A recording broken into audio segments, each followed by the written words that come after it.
Welcome to the deep dive. So you sent us a truly fascinating stack of sources this week.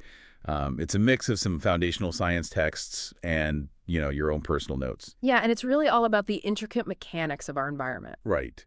And as we were reading through what you put together, it felt like looking under the hood of a car. Oh, totally. Because you know the expectation of logic you get when you pop the hood. You see the engine block, the belts, the hoses. The battery, yeah. Uh, And you intuitively understand that these pieces are bolted together with a very specific mechanical purpose, right? Right, It's exactly. like the belt turns the alternator, the spark plugs ignite the fuel, and the whole thing just moves. Yeah. But today, our mission for this deep dive is to look under the hood of a much larger, much older engine. I like that analogy. We want to figure out exactly how the gears of nature turn for you. So we're looking at how energy flows through the system, how the living and non-living parts constantly collide with each other, and ultimately how humanity is both throwing this massive wrench into the intricate web and occasionally figuring out how to fix it too. It really is a profound mechanism to explore because unlike your car engine, which basically just sits idle in the driveway until you turn the key, the engine of our environment is running constantly. Right. It never stops. Exactly. It's all around you. It's adapting in real time to millions of different inputs, completely without an instruction manual. Okay, so let's unpack this concept of an ecosystem first. Oh.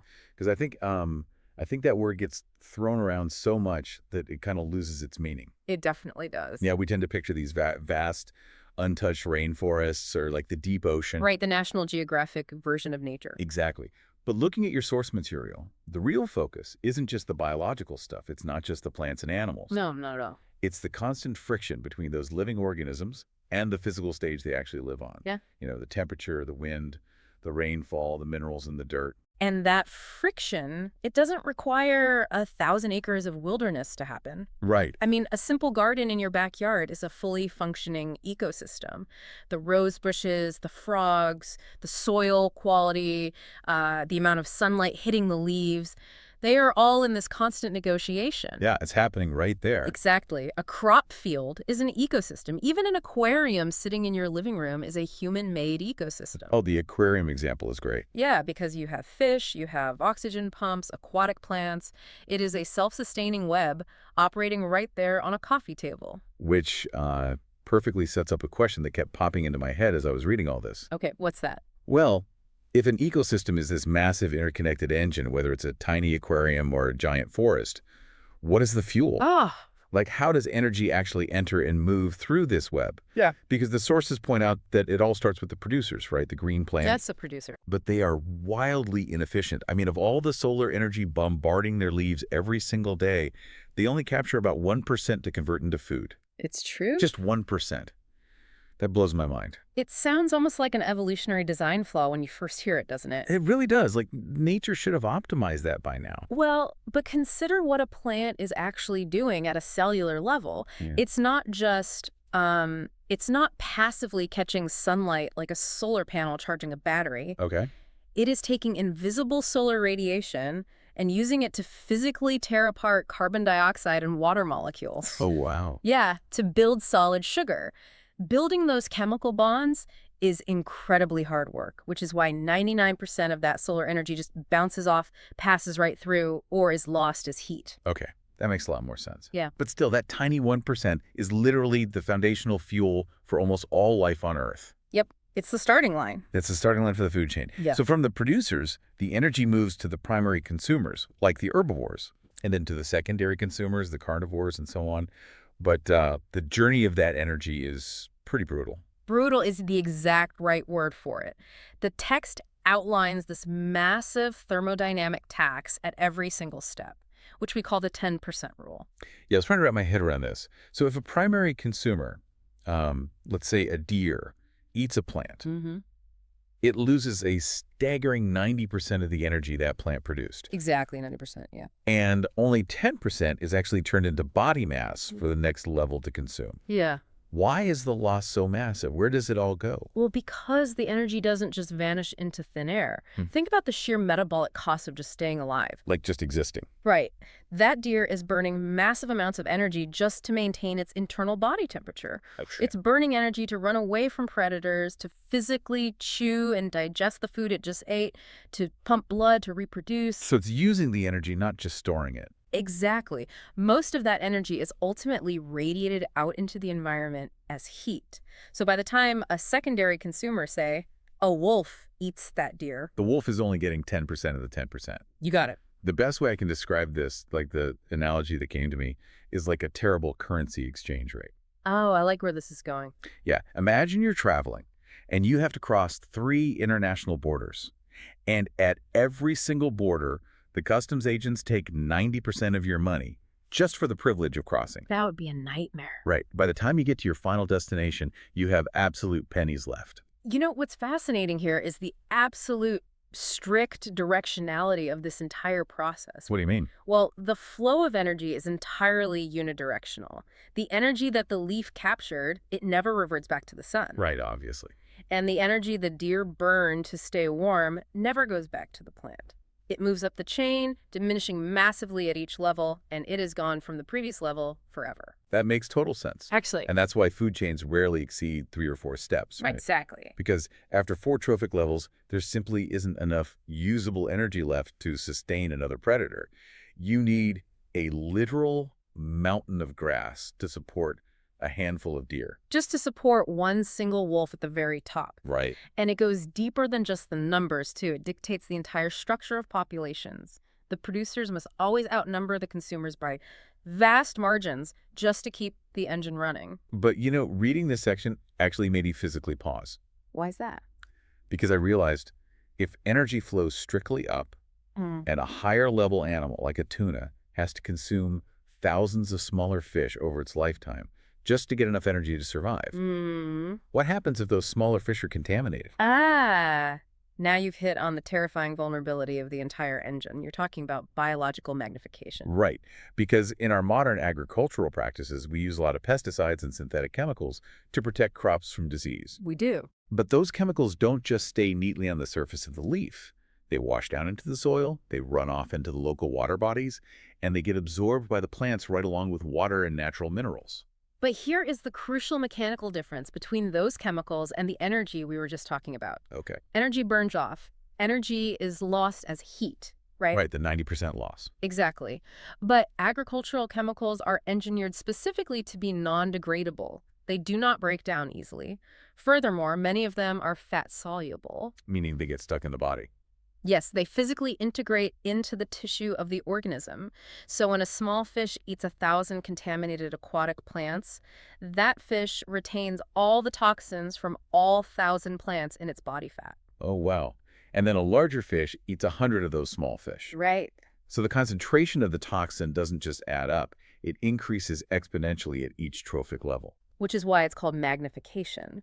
The chemical becomes wildly concentrated the higher up you go in the chain. I mean, this was the part of the deep dive that made me look at my own pantry completely differently. I can imagine. Like, wait, so if I vigorously wash my apple, or scrub my vegetables, or rinse my rice white, am I still not safe? Yeah. Because the analogy that comes to my mind is a sponge soaking up dirty water. You can wash the outside of the sponge, but the grime is baked into the actual structure. I'd actually push back slightly on that analogy because it's even more insidious than a sponge. Really? How so? You can wring a sponge out. You cannot wring out the cellular tissue of a plant or an animal once a non-degradable, fat-soluble chemical has bonded with it. Oh, that's terrifying. Yeah, the chemicals cannot be removed by washing. And because human beings sit at the very top of the food chain, we accumulate the absolute maximum concentration of these toxins. They're literally embedded in our wheat, our rice, our vegetables, and our meat. Exactly. Because we engineer agricultural chemicals to be incredibly durable and highly lethal to pests, we've unknowingly created a system where our own biological supremacy, The bot at the top. right, our position as the ultimate tertiary consumers, it actually works against us. We reap the concentrated consequences of the entire polluted chain below us. So we are accidentally poisoning the soil and the water that feeds the bottom of the food chain? Mm-hmm. But our reach doesn't stop there, which is wild to think about. We don't just alter the biotic parts of the ecosystem, we are altering the abiotic factors too. And non-living parts, And yes. not just on the ground. Let's look at the very top of our atmosphere. Hmm. Because the source material spends a lot of time on the ozone layer. Right, the physical shield that protects life on Earth. So ozone, chemically known as O3, is a molecule formed by 3 atoms of oxygen. Okay. Normal oxygen, the O2 that we breathe and rely on for all aerobic life, is just 2 atoms. Okay, I have to admit, I was genuinely confused by this at first. How come? Well, the text notes that ozone is a deadly poison at ground level. Like if we breathe it in, it is highly toxic. It is, yeah. But high up in the atmosphere, it's the only thing shielding the surface of the Earth from the sun's ultraviolet radiation, which causes skin cancer and severe biological damage. Right.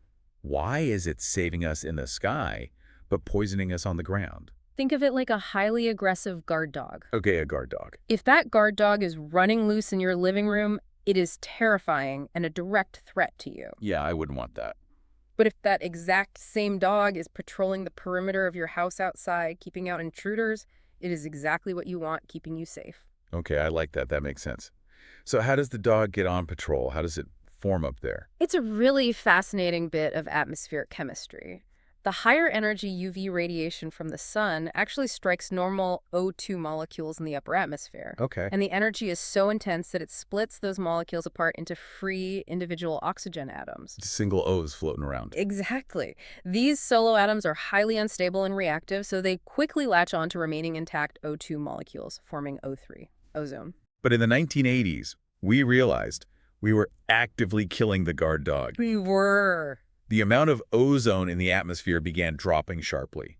And the culprit was synthetic chemicals called chlorofluorocarbons, or CFCs. CFCs were incredibly common at the time. I mean, they were the primary refrigerants used in refrigerators and air conditioners all over the world. And fire extinguishers, too, right? Yes, heavily utilized in fire extinguishers.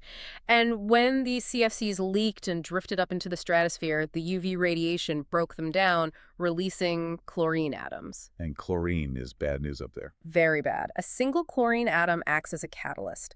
It can tear apart a molecule of ozone, move on to the next, and dismantle thousands of ozone molecules faster than the sun's UV rays can rebuild them. Wow. We were literally stripping away our own planetary shielding. But this is where the story actually takes a turn for the positive, which is rare in these kinds of topics. Yep, sorry, yeah.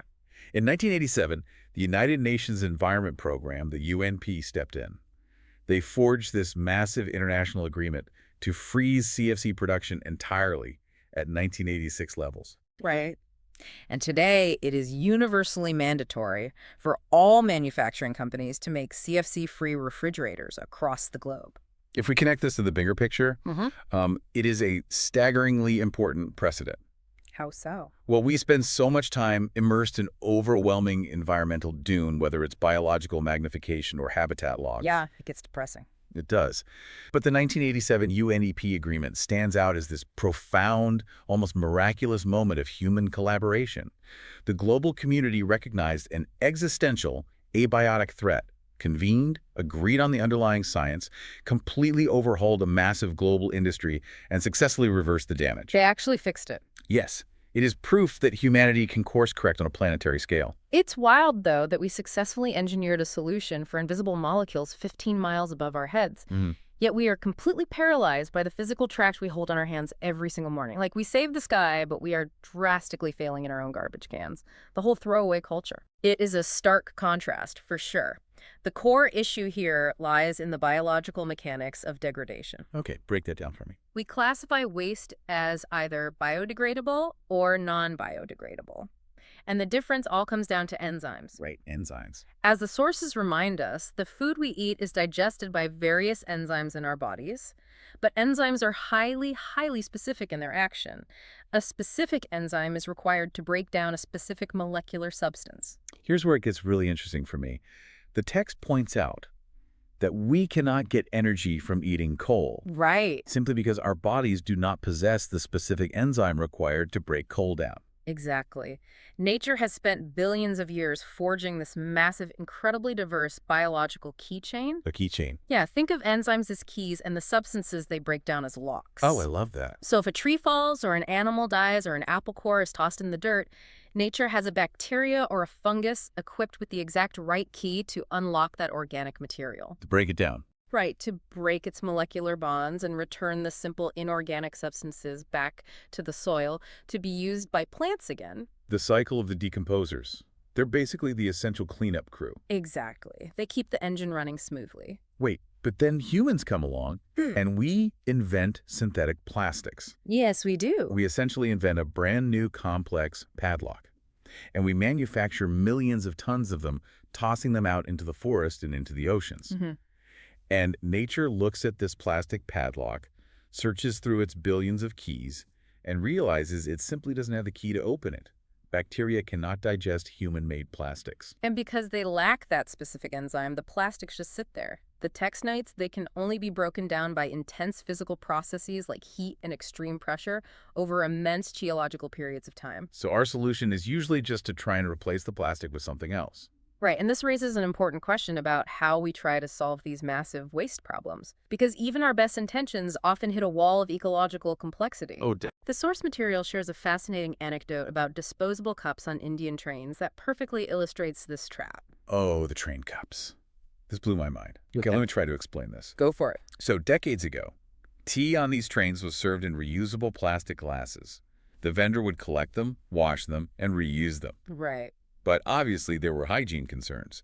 So society celebrated a quote-unquote step forward by introducing single-use, disposable plastic cups. But as you just outlined with the padlock analogy, millions of disposable plastic cups being thrown out every single day created a staggering non-biodegradable waste crisis. The volume was just too much. The sheer volume was completely unsustainable. So the authorities sought an environmentally friendly, biodegradable alternative. Right. They suggested shifting to kulhads, which are traditional disposable cups made entirely of clay. And on paper, that sounds brilliant. Yeah. I mean, it's clay, it's dirt. You drink your tea, you smash the cup on the ground, and it literally returns to the earth. Zero waste. Yeah.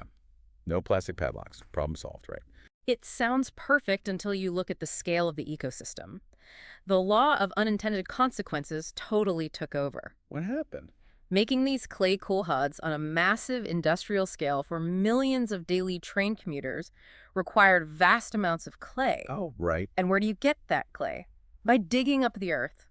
They quickly realized that scaling this up was resulting in the disastrous depletion of fertile topsoil. Which, bringing it all the way back to the beginning of our deep dive, destroys the very foundation of the producers. Exactly. If you strip away the fertile topsoil, the plants can't grow.